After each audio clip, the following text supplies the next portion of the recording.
What up, people? This is your boy Dedrian Colon from House of Rasslin, and this is my review for the April 29th episode of AEW Rampage. Like, share, comment, subscribe, follow House of Rasslin on all social media platforms. Follow me, Dedrian180, on TikTok, Twitter, and Instagram. I'm going to adjust that because it felt like my glasses were falling down. Give this video a thumbs up on YouTube. Man, tonight's AEW Rampage, I tweeted it. Rampage isn't perfect, but man, is it a fun hour of professional wrestling.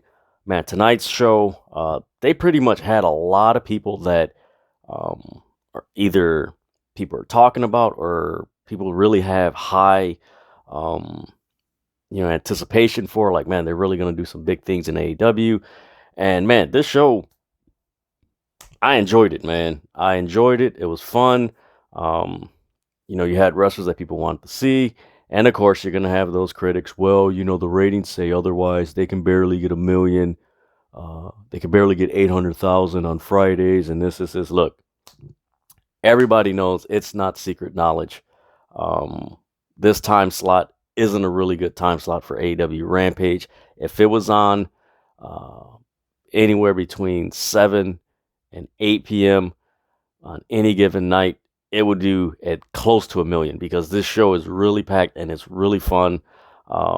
Also, from experience, being a Lyft driver a good 2 years ago, right before the pandemic, 9 o'clock, most people are actually pre-gaming or they're heading to their first spot before they go to another spot, if they're going out and about on a Friday night. So it is what it is. That's the nature of, our culture, especially here in America. And those of you who are watching overseas, it might be somewhat different or similar, but over here in the States, that's just how it is. People are going out and about and they're partying, they're letting loose. It's the end of the weekend or the week, let the weekend begin. All right, let's go. That's the nature of it. But man, tonight's show, man, it started off with a banger. I enjoyed this match. I had really, not high expectations, but I was very eager to watch this match to see if it was. I didn't expect it to live up to the level that they had in Defy, and I'm talking of Darby Allin and Swerve Strickland. But I figured, okay, they're gonna touch some things that they did in Defy that most people probably haven't seen. That match is on YouTube. Check it out. But man, this match did not disappoint. They did some moves. Holy crap. I took notes and everything. Just took down the basic, but I recommend you guys watch this match because the quickness that Darby Allin, Swerve Strickland have, like there is the same chemistry that Ricky Starks and Swerve Strickland have, Darby Allin and Swerve Strickland have. And man, it is a work of art to watch them perform. I enjoyed it. Man, there was a spot where Darby Allin did a stunner on a reversal from Swerve Strickland. Like the way it was performed was like, whoa. And let me tell you, this match, like there were some spots that were creative, but man, they went fast. And it wasn't fast where you didn't like pick up on the moves. It was more the speed. I would say it was more of a WCW mid or late 90s cruiserweight style where it was quick, but you caught on like, ooh, man, this is cool. There was another spot where Darby Allin did his infamous diving through the ropes, and like Swerve Strickland did a like jumping knee right when he came out the ropes. That looked so cool. It was like, yo, how did he connect that? And it was like, wow. I was like, okay, this is how this match is going to go. This is going to be fun. Later on, there was a lot of smooth, quick reversals where it was just boom, boom, boom, boom, boom. Like each man couldn't like get the upper hand. Like Darby tried to get the upper hand and he couldn't, and Swerve would reverse. There was another spot where Swerve did a jumping kick off the second rope while Darby was on one knee, like insane. There was another spot where Darby Allin did a reversal. He did a flip, ran to one turnbuckle. Swerve Strickland was bent down and Darby did a Canadian Destroyer for a close pinfall, didn't get it. There was a lot of Swerve house chants. It was loud. Whose house? Swerve's house. That's what was happening in this first match. Then you had a spot that was crazy, very dangerous, but executed very well. And that was the suplex onto the outside by Swerve Strickland and Darby Allin. Swerve Strickland was on the apron, suplexed Darby onto the floor. Those are pretty dangerous because the person that's being suplexed, like their legs can, go and they can land awkwardly. So it's like you got to time everything perfectly. And it was pretty fluid, but man, that landing, oof, you couldn't pay me enough money to take that bump. Then after a while, you had Ricky Starks, who was on commentary during this match, comes down at ringside, tries to interfere. Sting blocks him off. At this time, Swerve Strickland's selling his knee, and he was distracted. Darby did a interesting roll up, 1, 2, 3. Darby Allin wins. Swerve Strickland, is disappointed and everything, but Darby Allin wins. I can't wait for another rematch of this, of Darby Allin and Swerve Strickland, because man, these guys, this was a fun match, man. I haven't seen anything this fluid as far as their quickness, their agility, their timing.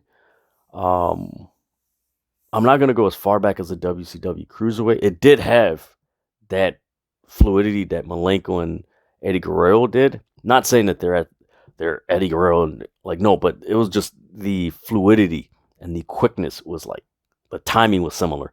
But man, it had some X Division TNA 2004 vibes to it. It was like, ooh, this is going to be fun. But also, it was very unique, and I enjoyed it. Man, that match, please go check that match out. The ending, I could see if some people were just underwhelmed by it. Like, why did it have to end with a Ricky Starks interference? It's like, oh man. For me, I enjoyed it. Like, I just wanted to see Darby and Swerve Strickland, and I know that somewhere they're going to run it back, or they're going to put them as a tag team, or a 4-man tag, Sting, Darby, and Keith Lee and Swerve Strickland versus Hobbs.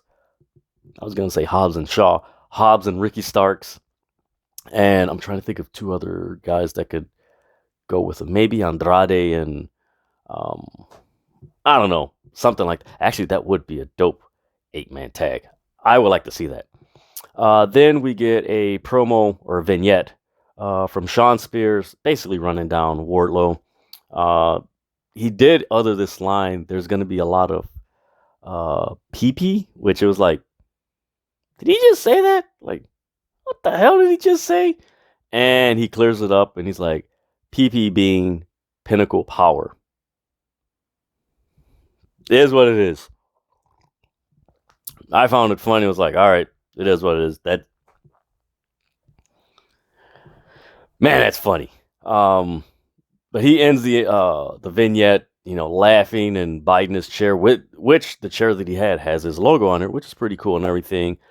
It's cool to see him doing this. Like, he's hit a stride, and he's hit I don't want to say a level, but a comfort into a character that has an identity, has a story and a connection with a character that's, growing and stuff like that. I think AEW really needs to do more of that. Then we get Chris Jericho. It was a recap of the fireball that he threw in Eddie Kingston's face in the parking lot on Dynamite. He has this weekly thing where he names the sports entertainer of the week, and this week he names himself. Yes, Chris Jericho named himself as the sports entertainer of the week. I got a chuckle out of that. That was funny. It's typical Jericho heel. Like, no one should be surprised. Like, that was hilarious. From there, as he's talking, like, this right here I actually liked, because it was out of the blue, unplanned. You didn't see it coming. Santana from Proud and Powerful just walks up to Jericho on commentary and just starts beating the hell out of him. And security comes, breaks them up, and Santana and Ortiz, they walk off, and it was Jericho he got beat the hell up. It was like, whoa, okay, this is cool. It reminded me of something that Eric Bischoff talked about in the Monday Night Wars documentary, that, most wrestling fans like things that were spontaneous and just felt like random, like, whoa, that wasn't supposed to happen. Like, wait a minute, where did that come from? So I like that spot. Then we get the 6-woman tag. We get the Baddies section. Jade Cargill, Kiera Hogan, and Red Velvet versus Sky Blue, Trish Adora, and Willow Nightingale. I like this match. I could see why some people were disappointed in this match as far as being 5 minutes. I could see both sides. Like, I enjoyed this match. I like the idea of the baddie section. This past, was it Wednesday? Yes, it was Wednesday. Or maybe it was Tuesday or something like that. Will Washington from Graspity, he basically tweeted, and actually, no, it wasn't this past Tuesday. It was actually Saturday of their show. Check those guys out. Graspity, Phil, and Righteous Reg and Will Washington, really good guys. But he basically broke down, like, if you look at Jade Cargill and Kiera Hogan and Red Velvet, there are some similarities to Roman Reigns in the bloodline. And by that, Jade Cargill is very dominant. Roman Reigns, very dominant. Roman Reigns has a tag team that's backing him up. Red Velvet has a tag team that's backing him up. Jade Cargill and Roman Reigns are very dominant, condescending, strong, powerful, and they have a mouthpiece. Roman Reigns has Paul Heyman. Jade Cargill has Mark Sterling. For now, we don't know what's going to happen with Malcolm Bivens. If he does join, that would be awesome. Similarities are there. But with this match, Jade Cargill, Kiera Hogan, Red Velvet, it was pretty much a squash match for the baddie section. Man, it's tough. Like, I enjoyed the match, but again, I could see if someone really didn't like this match, especially if you follow the work of Trish Adora and Willow Nightingale. Like, okay, we get the idea that they're in the squash match, but no, these girls can go. Hopefully that changes as the year goes on. But this was a good, I don't want to say stepping stone, but it was a good launching pad for the baddie section to, get some traction and everything. And hopefully this is something that just gains traction on more of the women's division being involved and getting more creativity added to them, where they're showcased more and there's more matches and just logic and storytelling. I don't want to say storytelling, but just a backstory that makes sense, where it's just not a match to have a match, but there is stories being entwined with the men and, with factions and everything. But this was a very good showcase for Jade Cargill, Kiera Hogan, and Red Velvet. I enjoyed Red Velvet as a heel. Who knew that this is what she needed? I've noticed that there are some similarities to how she started in the ring to Sasha Banks. Not saying it's exact or, it's exactly like, it's like, no, it's not exactly like, but you could see some similarities, and, she is putting the work and she gets better. Like, hey, Red Velvet could be AEW Sasha Banks if they do it right, and she, the potential is there. But man, this was again, like, Jade Cargill, freaking star. Like, they need to put her more on TV. She's already on TV. Like, they need to do more with her. on social media and everything because she is the it factor. Like, she has the it factor. She is a superstar. Quite honestly, if they push Jade Cargill right, like, she could be the biggest star in AEW, surpassing the men. Like, she could be the star of AEW. Um, if I'll put it to you this way, if there is a chance that she is, if they do Storm in Marvel, like, hey, have her audition to do Storm in Marvel. That's great exposure for AEW, especially with the Marvel Cinematic Universe, even though they're on Turner and Turner owns DC. So it is what it is. But then we get a backstage segment with Darby Allin and Swerve. Swerve is like, I know that wasn't you that distracted and everything. You know, we'll get their comeuppings on Powerhouse Hobbs, Ricky Starks, and Taz. You know, we'll get ours, but I'm gonna holler at my man Keith Lee. Darby's cool with it and everything. So if you watch AEW, you kind of know how these backstage segments go like this. If two guys who had a match agree, eventually they're going to be a tag team. So I'm looking forward to Swerve Strickland and Darby Allin being a tag team with Sting in their corner. That should be fun. Then we get Keith Lee versus Colton Gunn. This was basically a squash match almost. There was a lot of ass boys chants, which I found hilarious.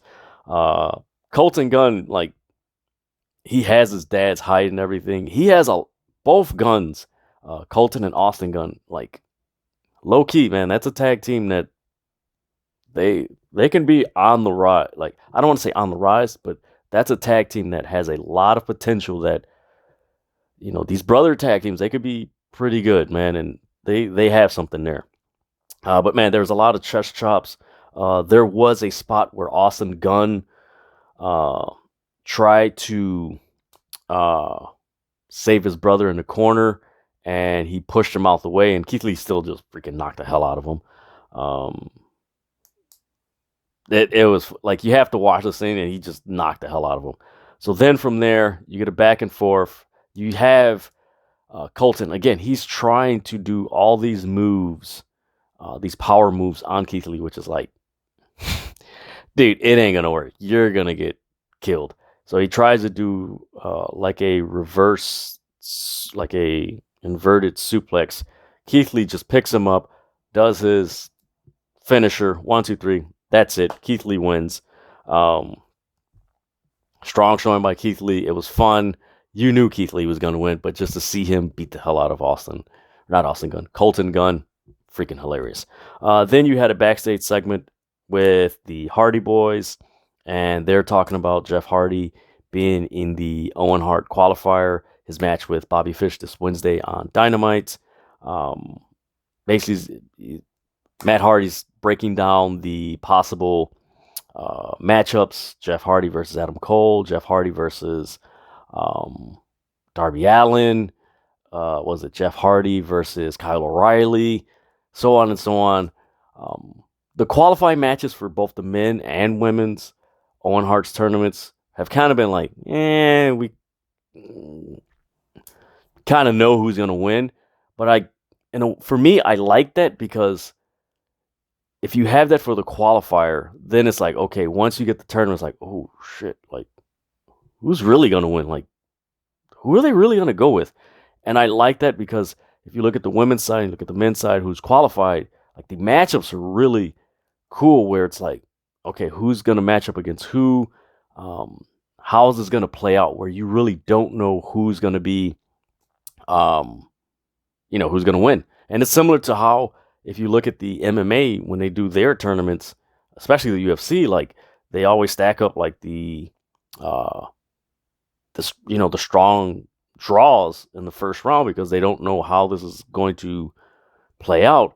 Of course, with professional wrestling, you can kind of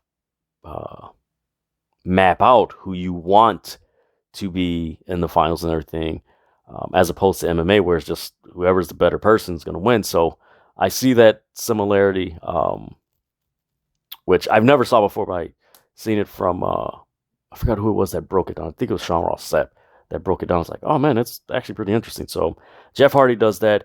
Then you get a backstage segment with the Undisputed Elite. This backstage segment was funny because you have Nick Jackson doing Jeff Hardy's dance and everything, and Kyle O'Reilly. All these guys are just talking down to the Hardys and how they're going to win and how Bobby Fish is going to win. And Bobby Fish is like, you know what, Jeff Hardy. He's like, you're not going to win. And at the end, it's just going to be Elite. And that's how they cut. And of course, cut the camera, Brandon.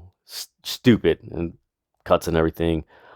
Then we get Danhausen coming out demanding a match against Hook. So he comes out.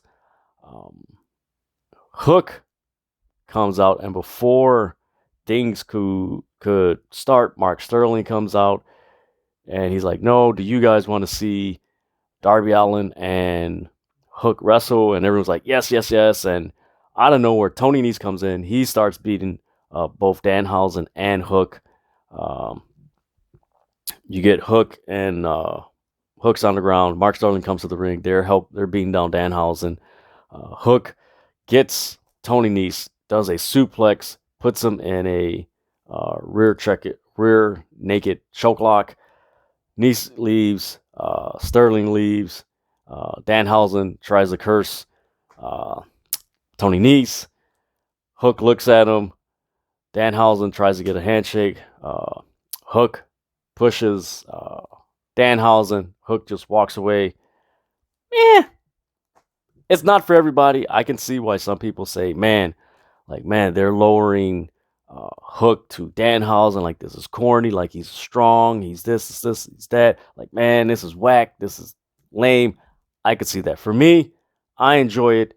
Danhausen's pretty entertaining. He's one of those kooky characters. Like, man, this is pretty freaking corny. He's one of those characters where you got to keep using him more and more, and for the audience to get used to him. Because if you do it sporadically, that's when the audience, like, it's kind of like dry humor. Like, hey, I don't get it, and you got to watch it. Okay, now I get behind it, and you don't want that, especially with a fast-moving product like AEW Dynamite and Rampage. Like, you got to really put them in the right spot and keep them regularly on your TV. But I'm looking forward to Hook versus Tony Nese. That's going to be a dope match. Then we get a backstage segment with Colton Gunn and Austin Gunn talking about how, they didn't lose. They always win. Keith Lee, he got lucky. And then you get the Acclaimed, and you get Max Caster and Anthony Bowen. And Max Caster's like, hey, we need to join forces. Do you want to scissor with us? Like, man, this dude, freaking Max Caster, man, that dude's sneaky, man, but he's funny, man. And you get Anthony Bowens.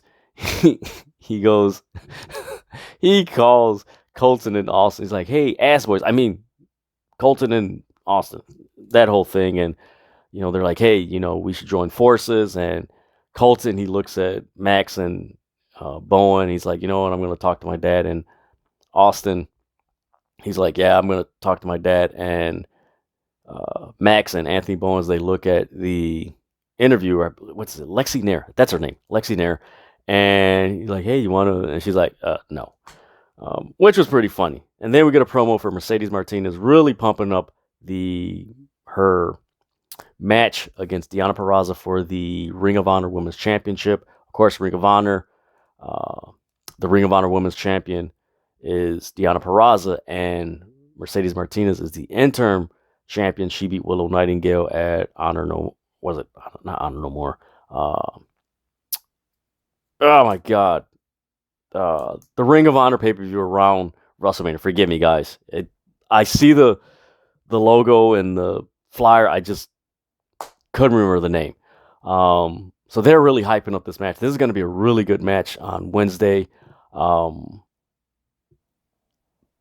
going to do a video on how AEW can fix their women's division, improve it. It's a simple way, and I wish they would do it, because if you've watched AEW since the beginning and you know that they're faction heavy, you can see, okay, if you put a woman wrestler here, if you put a match here, it starts with one thing, and once you get that one thing, it's a snowball effect where everything will just fall in line. But man, I'm looking forward to that Mercedes Martinez, Deonna Purrazzo match. That is going to be a must-watch match on Dynamite. Then we get, of course, Samoa Joe and Trent Beretta. Basically, Samoa Joe's like, I'm going to make you tap. And, Trent Beretta's like, most people don't think I'm going to win, but I'm going to surprise a lot of people. And then you get Mark Henry's lovely, it's time for the main event. I always like that. This is a pretty decent match. What I also liked about this match is that you had the one and only Ian Riccaboni on commentary. I can't wait for Ring of Honor to come back and do live events or TV shows and everything, because, man, that guy is one of the, if not the best wrestling commentator in all of professional wrestling, man. He is a joy to listen to, very articulate, and breaks down everything at a pace and a tone that's so easily to understand. I like the chemistry that him, Shivani, and Excalibur had. More him and Shivani. I would like to see that commentating team of Shivani and Ian Riccaboni, because that could be a very, very good wrestling commentating team that they're probably like, it's there, but man, you could do something with it. But man, this match, Samoa Joe, Trent Beretta, it was power and speed, power and technique. Trent Beretta, of course, he tried to chop Samoa Joe, tried to take either his knees out or what have you. Samoa Joe, again, power and everything. Just, there was one spot where he clotheslined the hell out of Trent Beretta. Then eventually, as the match went on, Samoa Joe put Trent Beretta on the turnbuckle, put him in the muscle buster position. Boom, hit it. 1, 2, 3. Samoa Joe retains the Ring of Honor Television Championship. He wins. They get a honor code, shake hands and everything. Then you get Jay Lethal's music hits. You get Sanjay Dutt, you get Jay Lethal, and you get Sam Singh. They come down to the ring, and it's actually Sam Singh walking down to ringside. And then the camera cuts to Orange Cassidy holding back Trent Beretta and Chuck Taylor, and he walks up to Sam Singh, and he puts his hands in, and then Sanjay Dutt just knocks the hell out of Orange Cassidy. And then you have Jay Lethal and Trent Beretta, and you get Sam Singh. He's tossing Chuck Taylor and everything, and he's getting in the ring. Then you get Jay Lethal and Samoa Joe fighting in the ring. Then you get officials from backstage. They're trying to break them up, and that's how the show ends. I could see why people think, that's a kind of corny, lame ending for Dynamite or Rampage. Others, it's all right. For me, I enjoyed Rampage. I do agree that it could have been a little bit tighter as far as the ending, and a little bit more aggression and physicality and just that feistiness. That I do think AEW needs to turn up a notch, the feistiness in every segment that it comes across. But man, this was a really good show. Again, my match that I enjoyed was the Darby Allin and Swerve Strickland. I recommend you guys watch that match. Like I said, man, the moves that these guys did, the reversals, the counters, the quickness, the agility, the timing, the speed. Man, it was beautiful. It was beautiful. I enjoyed it. The ending,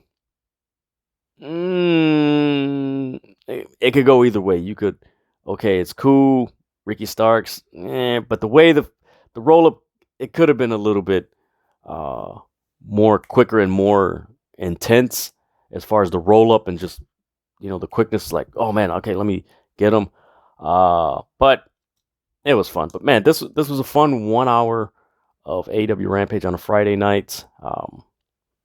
That's all you can ask for, man. 1 hour of just fun.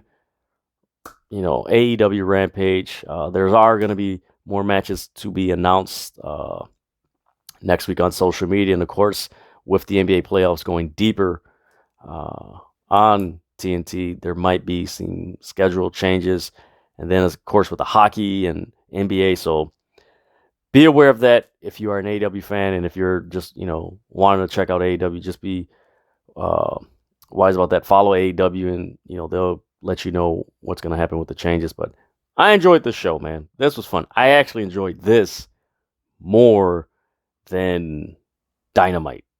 Like Rampage, if you listen to my reviews, I always say like, hey, Rampage is actually a lot more intense and just has more grit than Dynamite's been having lately. But that's just how I see it. Let me know what you guys think. Comment below. Let me know what you guys thought of Dynamite and everything that I reviewed. But with that, like I said, this is my review for the April 29th episode of AEW Rampage. Like, share, comment, subscribe. Follow House of Wrestling on all social media platforms. Follow me, Dedrian180, on TikTok, Twitter, and Instagram.